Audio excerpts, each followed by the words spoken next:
On the first day of Musemas, my podcast gave to me A Christmas Carol from 1971, directed by Richard Williams. It's an animated one. It is an animated one. And hey guys, welcome to Musemas 2024. Welcome to Musemas 2024. We're so glad to have you. Fourth we love doing This these. is our fourth year of Musemas? No, we didn't do it the first year. Yeah, it's just the third year of Musemas. Okay, so third year of Musemas. Yep. Just super stoked. Very glad that you guys could join us. Welcome back. Thank you Yep. so much. Thank you for joining us for another year of Musemas. Absolutely. And yeah, this one's animated. Mm-hmm. And the kind of animation I would pit somewhere between Rankin Bass, Yeah, kinda, kind to of. what is it? Indie horror 2D point and click game. Yes, with the Very scratchy blacks. 50 years time jump between when this came out and today. This style of animation has taken on a very different connotation. Yes. Because the visual style was largely inspired by 19th century engraved illustrations of the original story by John Leech, and then the pen and ink renderings by illustrator Milo Winter, who had illustrated the 1930s edition of A Christmas Carol. Oh, nice. Okay. So that's really fun. Yep, it is hearkening to very specific artistic references that were already tied to A Christmas Carol. Mm-hmm. A couple other things that make this noteworthy are Scrooge is voiced by Alistair Sim. Yeah, they gave him top billing. They gave him top billing. Do you know why that is? No, I don't know who that guy is. He's the guy that played Ebenezer Scrooge in the 1951 version. Oh, that's awesome. We talked about that's the one that's just called Scrooge. Yeah. We talked about that one. Simultaneously, Michael Hordern reprises his performance as Marley's ghost. Nice. And he also played Marley's ghost in Scrooge. So 20 years later, they're brought back for the animated version. Marley's ghost was really cool. Marley's ghost was really Awesome. cool in this one. I loved when he unties the bandage and his jaw just falls. It goes right down to his right stomach. to his stomach. And then it he's just voices coming out of the hole. screeching the whole time. Usually after the first big scare, they'll have him tie back up and then he'll just talk normally. I like that they were able to rely on the fact that it's animated, so this character doesn't have to actually move his mouth to speak. Yeah, it's awesome. It's a really cool sequence, honestly. Very, very impactful. A couple other things I learned that I dug. Chuck Jones was executive producer. Does that name mean anything to you? I feel like I've seen it as producer on a lot of things today. Mm-hmm. At the very least in the early odds. He worked on Looney Tunes. He was that Chuck Jones. That guy. Okay. Yep. I guess today, in quotes, I just watch Looney Tunes every now and again. Just Chuck Jones. Yeah. And then last fun fact about this one that I thought was very interesting. So it was a TV special, originally aired in December of 71. Mm-hmm. But the animation was so good and it was so well received, they ended up putting it in theaters. And it got an Oscar. And it got an Oscar for Best Animated Short the following year. Really cool. Which pissed some people off. They argued that it shouldn't have been eligible for the Oscar because it had aired on TV first. And so... That's weird. Yeah. And so the Academy changed the rules. For it? You could not, nothing else, if it was a TV special first, it would not be eligible Well, they've probably for this changed that by now.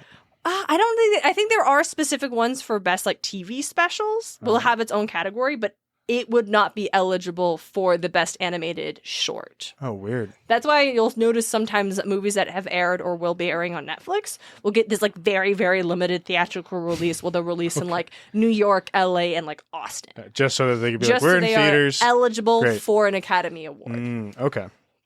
So it's a big. Yeah, because I was wondering how does Netflix get around it? Because I guess So those are all so with those very high prestige marks for this piece, DJ,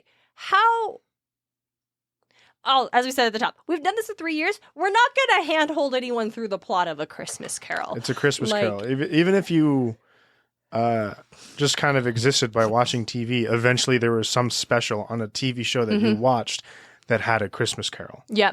Unless you were watching one show constantly, even in the early aughts when we didn't have Netflix, so we had to watch what was on the TV. Listen, you've seen the Muppets, you've seen Mickey's, you've seen Bugs Bunny's. Like, everybody's had one. That's why we do this every year. Absolutely. But I guess the point I'm trying to make on that one is that we have dissected enough of A Christmas Carol that in this yearly series, I'm not interested in starting it off by dissecting A Christmas Carol. Yeah. I want to essentially continue our conversation as we've had before. So, if the listener is like, but I want to know more about A Christmas Carol, good news. The very first Musemas episode is just on A Christmas Carol, and that one, much like this episode, was just on the main feed. Yep. You can double back. So it is free. Yeah. Just got to go back 2 years. Yeah, you can go listen to that one. So, but actually, DJ, I think the point you made of like, yeah, everybody, you are familiar with A Christmas Carol. I think this adaptation is really leaning into The you reason are why. familiar. Well, you are familiar with A Christmas Carol because hey, they don't say Bob Cratchit's name until the very end when he's. They don't. Yeah, that's right. they. It's true to the books. Does the book not say Bob Cratchit's name? It's not Bob Cratchit. It's the clerk. It's just to show that like, Ebenezer doesn't care for his clerk. He just knows him as the clerk. Wait, what? Yeah. Oh, the book. Oh shit. Like it's straight up doesn't say Cratchit in the first part of the book. It just refers to him as the clerk. But does Fred acknowledge him? When nephew Fred comes in, does he say, "Hello, Bob"? Because it totally makes sense for Ebenezer to only think of him as the clerk and not like even see him as a person, because he doesn't. He doesn't see people as people. Yeah. That's his whole thing. But traditionally, in adaptations at least, when nephew Fred comes in, he greets Bob Cratchit, and that's how we get Cratchit's name. Christmas a humbug. You don't mean it. Here's a fun new thing. I bought a copy of A Christmas Carol this year, y'all. Yeah, and that's what I'm flipping through right now. Yep. It's years past. We haven't had a physical one. We've usually had like, it's public domain, so we find one online. But this year I thought it'd be easier for us to physically have it. And I did use the Patreon money for it. So thank you so much to our dear patrons for supporting this ongoing endeavor. This case, it may be better to look it up, the digital version, so we could search Bob Cratchit and see the first mention of it. No, he doesn't talk to Bob at all. Interesting. Okay. Yeah. It's just the conversation between him and Scrooge. So I think it's an adaptation thing to, like, one, give the audience more context to this character. But I also think that's a really great choice because it makes Fred an instantly, like, more likable character. Like, him greeting Bob Cratchit and, like, acknowledging him. Yeah. Because I did, like, in this one, he comes in and immediately starts talking to Scrooge and doesn't acknowledge Bob, and I was just a little bit like, okay. That's how it is. I'm just a little bit like, not even going to say hi to the receptionist when you walk in. I see. Just, I'm a little bit like, I don't think you're as nice of a person as I'm supposed to believe you are if you don't say hi to Bob. Yeah. Okay, so I guess maybe when's the first time Bob Cratchit is named? I believe it's a Christmas present. It's the first time we bring up the Cratchits. Yeah, you're right. Because I pulled up this digital version. Mm-hmm. And just searched Cratchit. Project Gutenberg, yep. And so the first time it's like noting an illustration we get, and then the first time Bob Cratchit is mentioned is, as you said, GJ, Christmas present, when present is like doing the thing where he's got the torch and he's like sprinkling goodwill. And the threshold of the door, the spirit smiled and stopped to bless Bob Cratchit's dwelling with sprinkling of his torch. Very good. Mm-hmm. I don't know whether or not that was a Charles Dickens not really thinking about it or an actual character choice for Scrooge, being as he's just truly not acknowledging Bob Cratchit as anything more than his clerk. Yeah, but the first time it's mentioned, it's from the description, so it is our narrator. Mm-hmm. And the interesting thing, because there is definitely the narrator of A Christmas Carol. I just said that we were not going to dissect A Christmas Carol, but I lied. Well, it's like Darren didn't know. I didn't know. The narrator of A Christmas Carol is not Ebenezer Scrooge. No. He is not. Sometimes we get the character in his head thinking about things, but the descriptions we get from the narrator voice is not Bob Cratchit is not Ebenezer Scrooge. Like we are not actually experiencing it in Ebenezer's head. We hear his thoughts sometimes. I think it's a narrator that is solely focusing on Scrooge's point of view. Yes, that is a thing. You have there's a word, there's like narrator voice, author voice, character voice. Sometimes your narrator is 100% within the mindset of the character. So everything the narrator is describing, while it is not the character, it's like in Percy Jackson books. It's Percy, he is our narrator. Yeah. Or Magnus Chase, he is our narrator. Trials of Apollo is our narrator. In the Heroes books, the characters are not our narrator. We are in their point of view, though. And so things are often described based on the way the characters think and feel about it. And that is not necessarily this...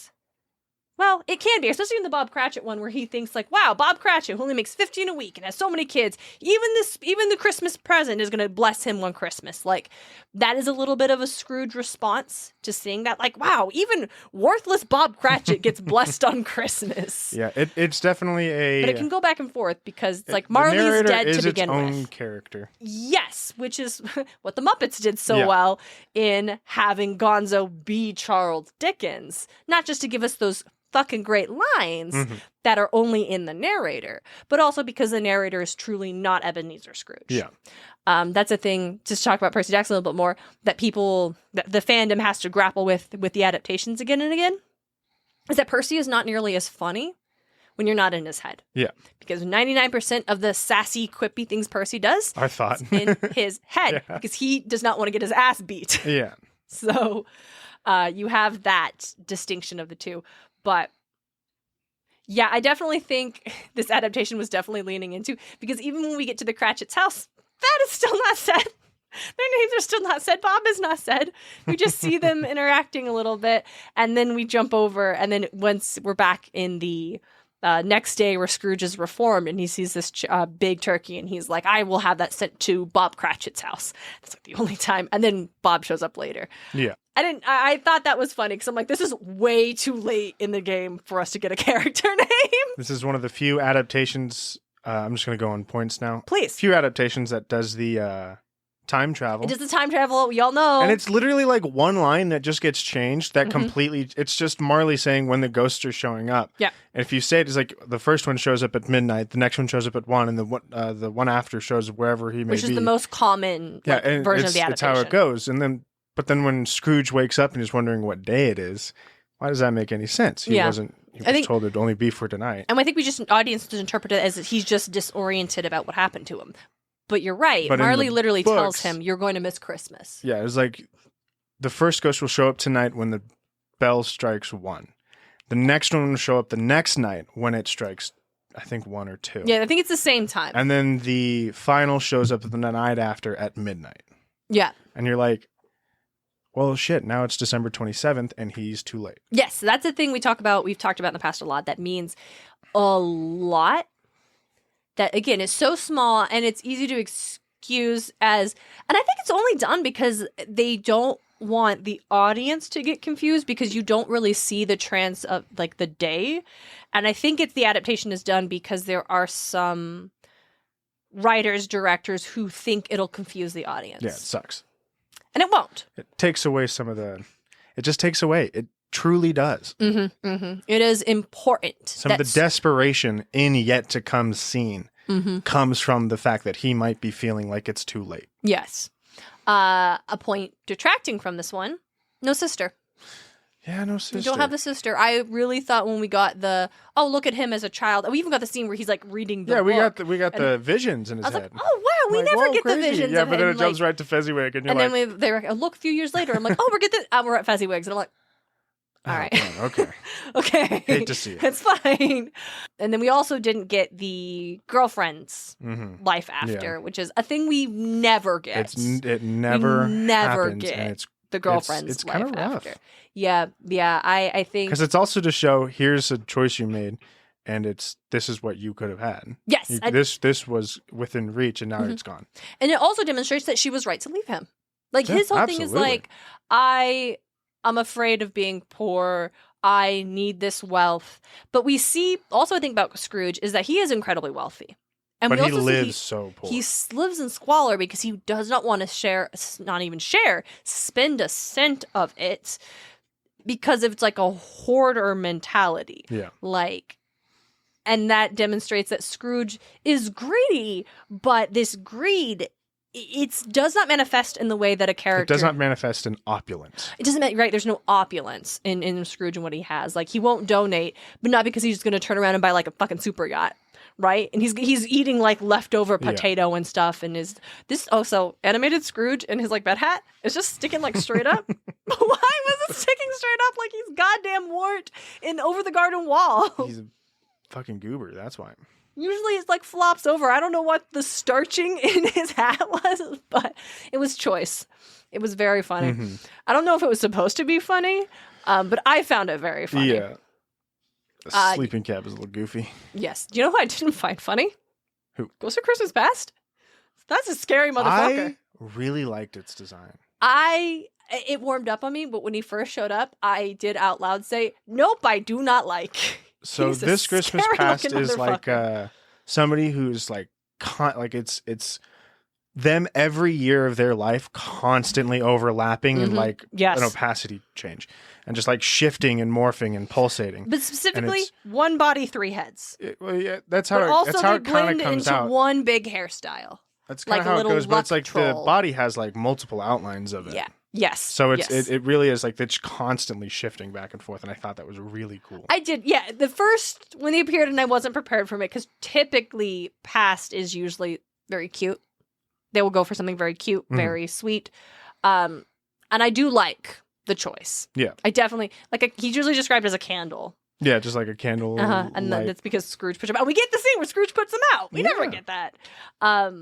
So I did like it. And that was another mark for animation for me in general, is the really distinct and bold character designs that come with the spirits when it is animated in a way that I really think only the Muppet one has come close to. Mm-hmm. And that is because the Muppet one is literally dealing with like Muppet puppets and creatures that Muppet they can make. Are great.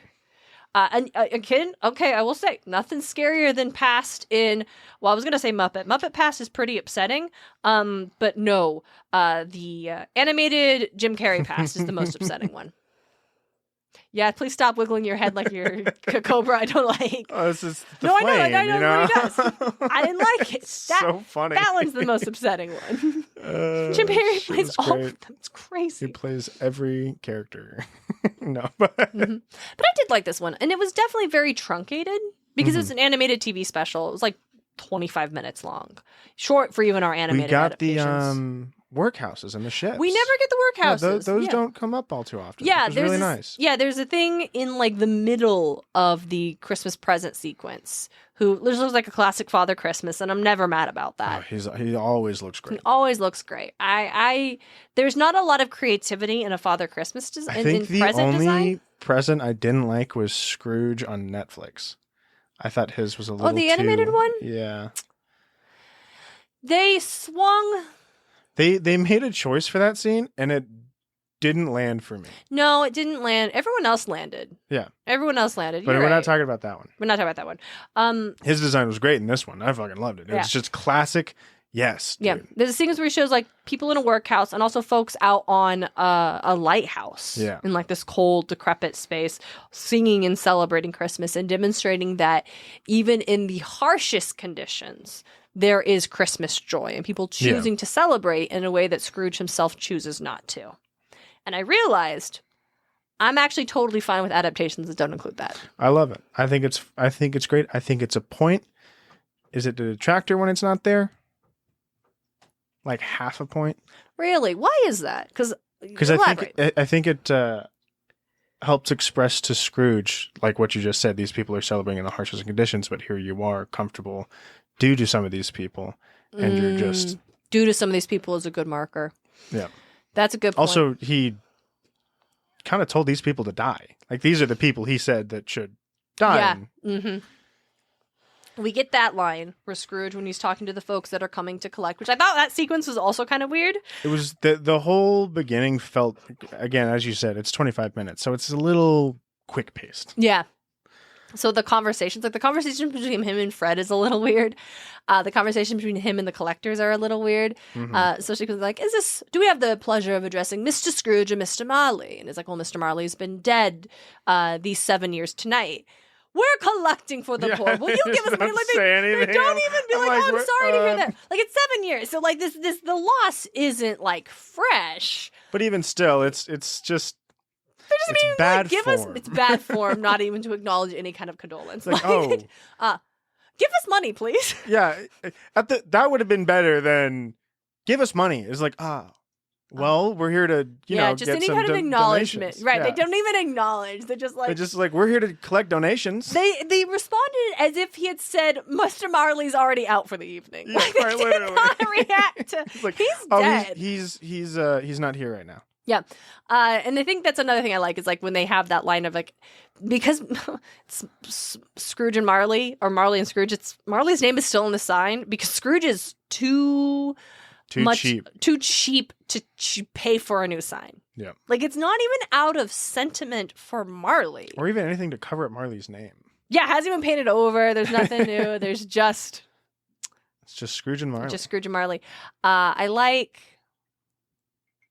That's another reason why I really like the scene of the girlfriend when we get her in the book, and that scene is like set years after they break up, and she is married, she has kids, she's very happy, she has the life she wants. It's set like 7 years prior to the events of this. It's set 7 years prior to the events of this because her husband comes in and mentions, "Do you know your old friend Scrooge?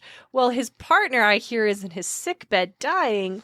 And he dies like the next day because, as we know, the past shows Christmas Eves. Yep. And he and Scrooge tells he dies that night on Christmas Eve because Scrooge says Marley died 7 years ago right. tonight. Yeah. So what we see is, and we know dies Scrooge like minutes later after that guy's saying it. Yeah, Scrooge was working while Marley was dying. Yeah. And that also just gives us more indication of Scrooge, and it's not even like. I think another thing I was realizing, watching this one in particular, is that another thing, like not including the sister, bums me out a little bit. Because one, as we've talked about a lot in the past, like the sister coming to get Scrooge on Christmas Eve and being like, "I convinced father to let you come home. He's so much nicer than he used to be." And Scrooge getting to come home because of his sister, and then reflecting on how much he loved his sister, right? Yeah. And then that being an indicator of like, right, how shittily you've been treating it. Her daughter. Yeah, or her her son. Yeah, how her child who comes to invite you to Christmas every year.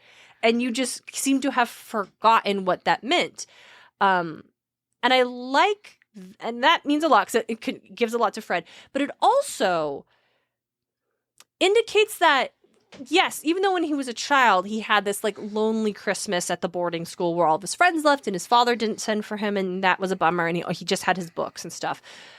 But it demonstrates that not every Christmas he had was sad. And in fact, he doesn't actually, except for that earliest memory, right, where he's a lonely kid, he doesn't have sad memories associated with Christmas like that. Right? We see it's that one.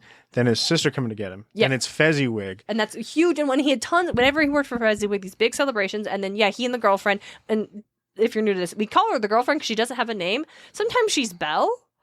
Sometimes she's Clara. Sometimes they'll give her a name. Yeah. So the sister is often Fanny. Also doesn't actually have a name, but but one of the early adaptations called her Fanny. And so 9 times out of the 10, I think she's Fanny. Yeah. So, point against Dickens for not naming the only other. Fred's wife doesn't have a name. And Mrs. Cratchit is just Mrs. Cratchit. None of the women in this thing have names. Well, they're just there to shit on Ebenezer.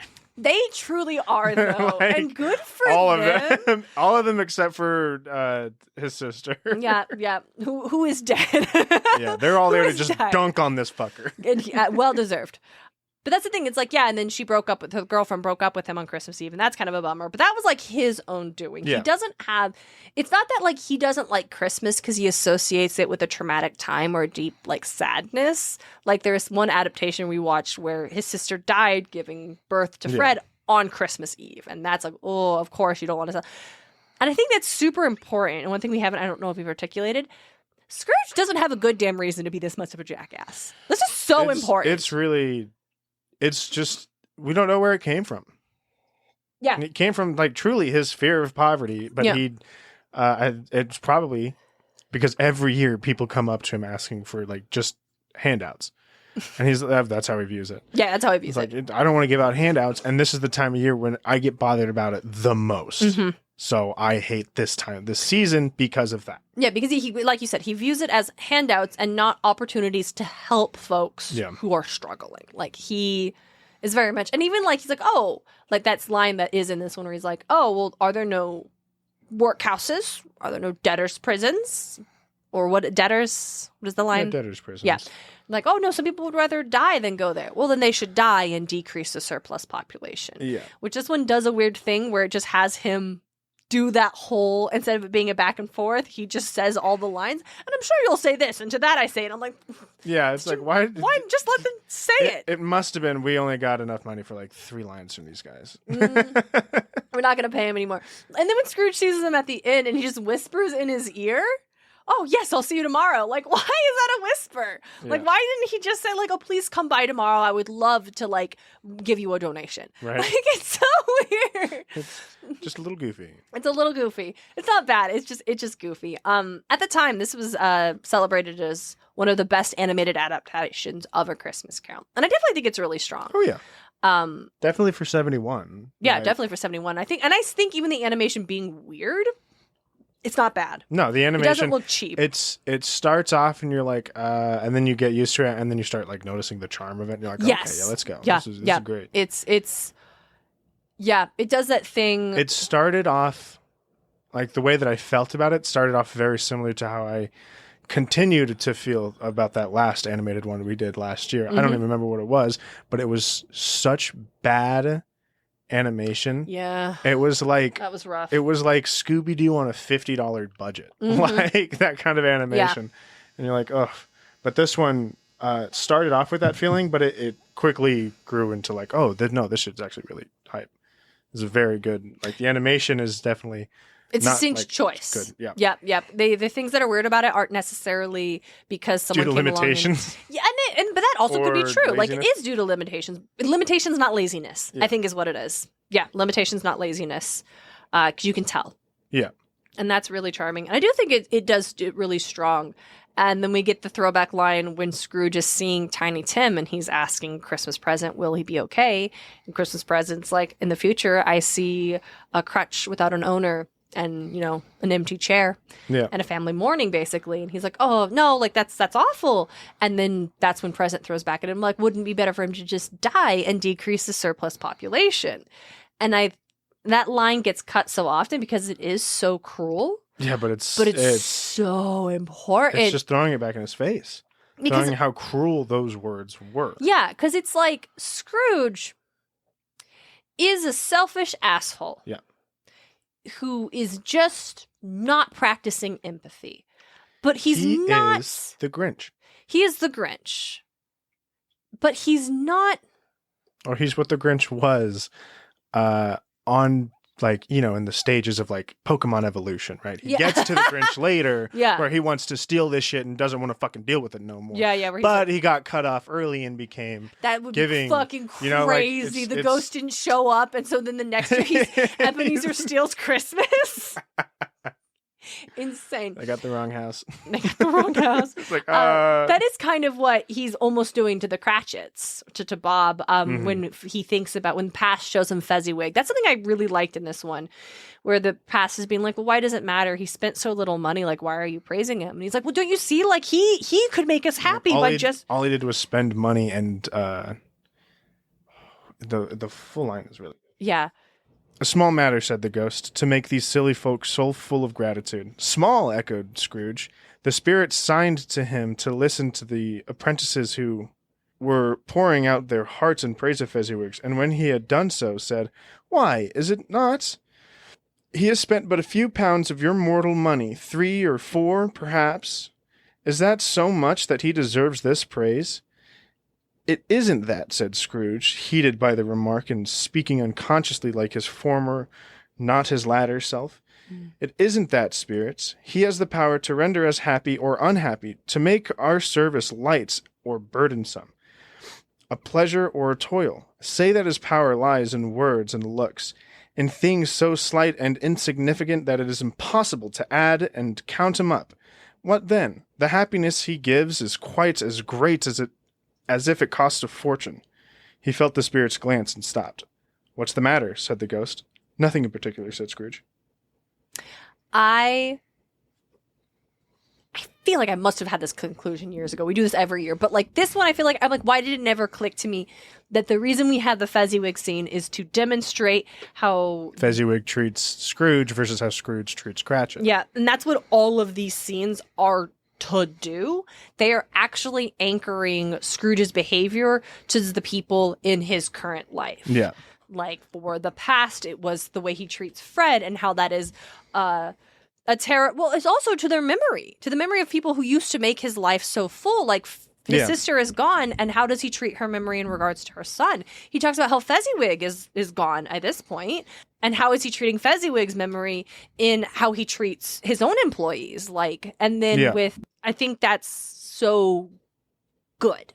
And it also demonstrates what the spirit says, like it doesn't cost Fezziwig a lot of money. Like he's not doing anything that's actually exceptionally crazy except for trying, except for putting in the effort and the intent to make the day pleasant. Whereas Scrooge, who actually puts in the effort and the intent to make Bob Cratchit feel more miserable, to make him feel guilty about wanting the time off to spend with his family, not like cutting his pay for taking it off, like being dismissive and not caring. Mm-hmm. Like that is the difference and how simple it is. And the thing about Scrooge is he's just choosing not to. Yeah. But as I was saying, like he's not a sociopath. No. Right? Or even like he's not a monster where if he saw a kid freezing to death in the street, he would just walk by and not care. Like when he sees the thing I was mentioning earlier, when he sees Tiny Tim and he is brought to like, hey, is that kid going to be okay? Because he's a person. Yeah. Scrooge is human and he has humanity. He has just ignored the heart is there. It's frozen. It's frozen. It's frozen in the favor of profit and forgotten how to care. Yeah. And so that's when he said the line earlier about they might as well die and decrease the surplus population. He's just thinking in numbers and data and statistics. He's not thinking of, and that's that quote where it's like, oh, one person's death is a tragedy and 1,000 people's death is a statistic. Yeah. That is the comprehension of numbers where suddenly it doesn't feel real anymore. And that is what Scrooge has done to everyone else. Yeah, they're all just numbers. They're all just data points. Yeah.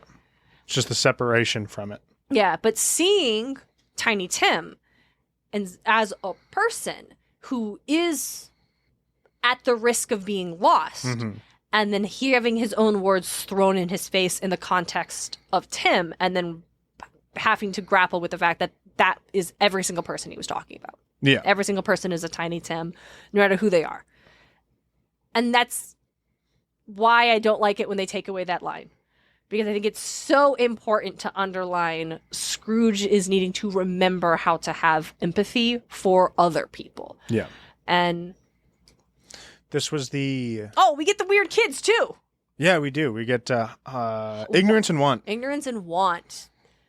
Because it's also a scathing indictment of greed and capitalism, where we just ignore the starving humanity. This was the first adaptation that I've seen to do a relatively, accurate yet to come. Just like fully the whole sequence, and yet to come also being shaky towards the end there. Like not being nearly as menacing. Yeah. Soft. He softens up a bit to Ebenezer when he's begging.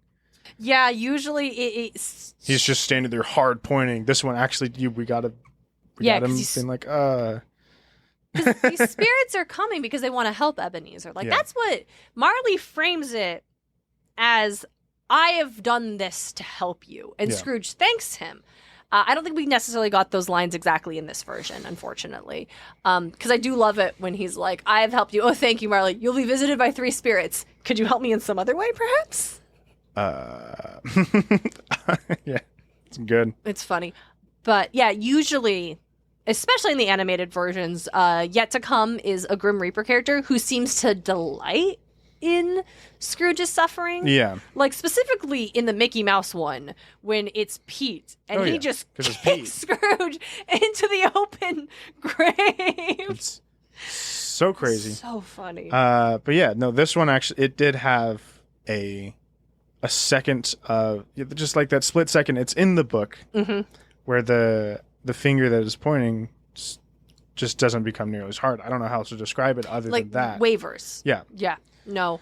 I love usually, so we'll get the characters all Scrooge seeing like characters responding to his death, like the other folks, like the men at the trading house who are talking about they're not going to go to the funeral because it's going to be cheap and they'll only show up if there was food. The folks who have stolen like someone's bed sheets and their bed curtains and stuff like that. We don't often get the body in the bed. No, that's what I was saying. Usually it cuts because that's the first attempt of the spirit trying to tell Scrooge this is because he doesn't know it's about him yet. And then we get the full-on denial. When we sees the body in the bed and Scrooge refuses to look at it, Yeah. that's when you know this man is in denial. Because it's not just like, if you didn't know it was you, you have no reason not to go look at who that body is and who they were talking about. Yeah. You do know. You have an inkling. It's there. You're not ready to face that yet. Yeah. And that's why we keep going. And that's when we see that Tiny Tim has died. And that's when we get to the grave. And you can't even ignore it because it's like, you don't get to be in denial. Like, that's the last lesson you have to acknowledge, that you can't be in denial about all of this. You can't wake up tomorrow and say it was just a dream. You really do have to accept this. And Scrooge does. And when he's like begging Yet to Come, who never speaks. And I think that's also really interesting. It's good. And I don't know why Yet to Come doesn't speak. Maybe because words are definitive and Yet to Come isn't. Like, that's the point of it. Because it's Yet to Come. It's not Christmas future. And it's not like future is such like a new trendy word that wasn't. Like, I think Dickens used... Because he's like, it's past, present, and future, but past, present, and yet to come. And Dickens did that, I would say, very specifically because it's not, like you said, it's not a future set in stone. It is things yet to come. A little bit more of open-ended. And I think that's very good. And so giving him that and then turning around. And I think also that's why when he wavers, the spirits want to help him, and Yet to Come cannot comfort Scrooge. He can't tell him you can still change. You can't tell him. No, you have to get him to face the cold, hard truth. Yeah. When he's begging at Scrooge, please, please, please, like, I promise I'll do better. He can't praise him. He can't guarantee him. He can't do anything for Scrooge because it is all on Scrooge. Like, whatever the future is, like, Yet to Come is the most... We see Christmas present die, essentially. Yeah. And we see the past be shut out while Scrooge literally like puts him out. But Yet to Come can't be manipulated like that because it's always in flux. And then he wakes up. Yep. And he knows, what day is it? It's Christmas Day. And that's amazing. It could also arguably, the reason that Yet to Come doesn't pass like that is because, well, sure, the present is going to become the past, is going to go away. The past is going to be forgotten. But the future is always yet to come. Yeah. It's always going to come, but you will never be in it. Yeah. Because you're always going to be in the present. I like that this one doesn't send him to Bob Cratchit's house.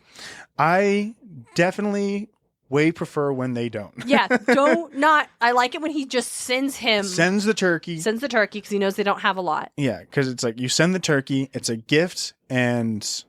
I assume probably anonymous at this point. Yeah, because the next day Bob shows up and he's still like, he has no idea. He has no idea what's going on.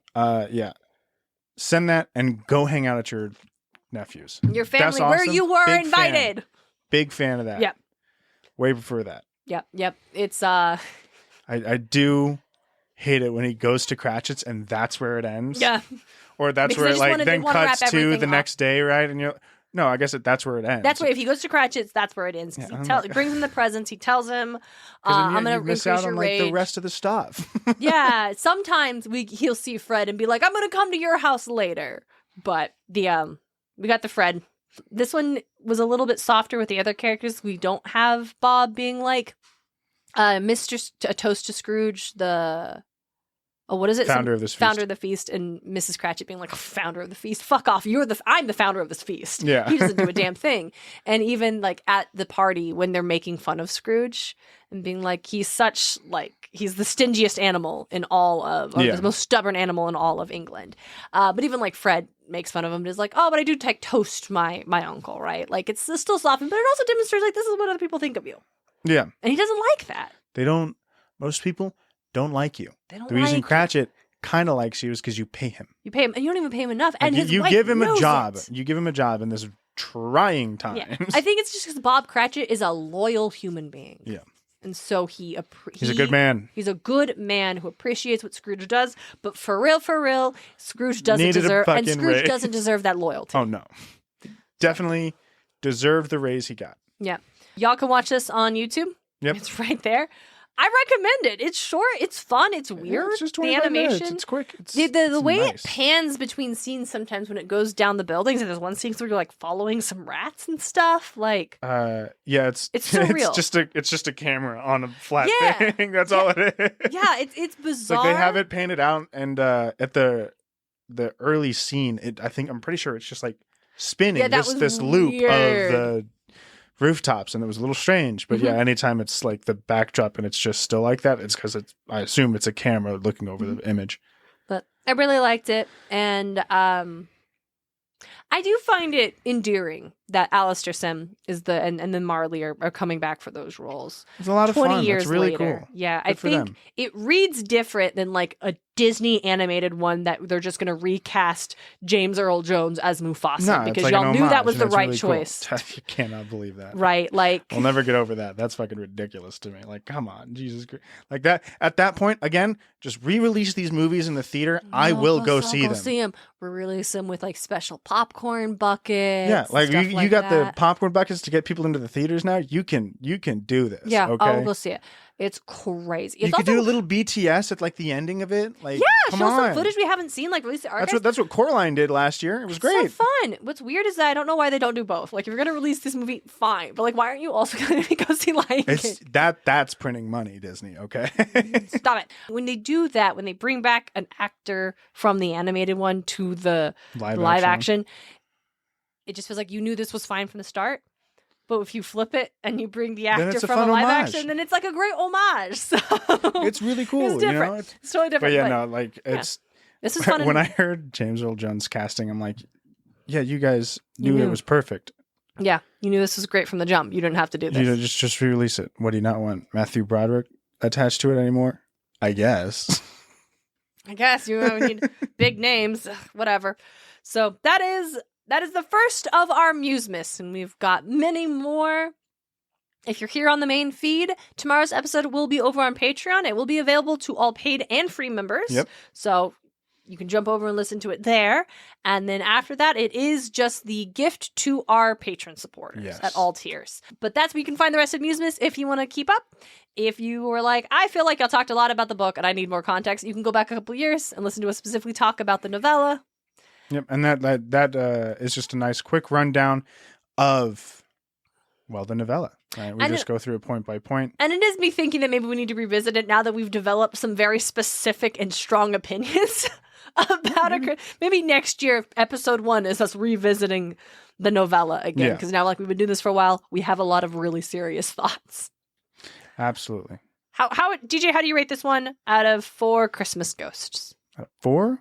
This is 4 Christmas ghosts. 3.25. Yeah.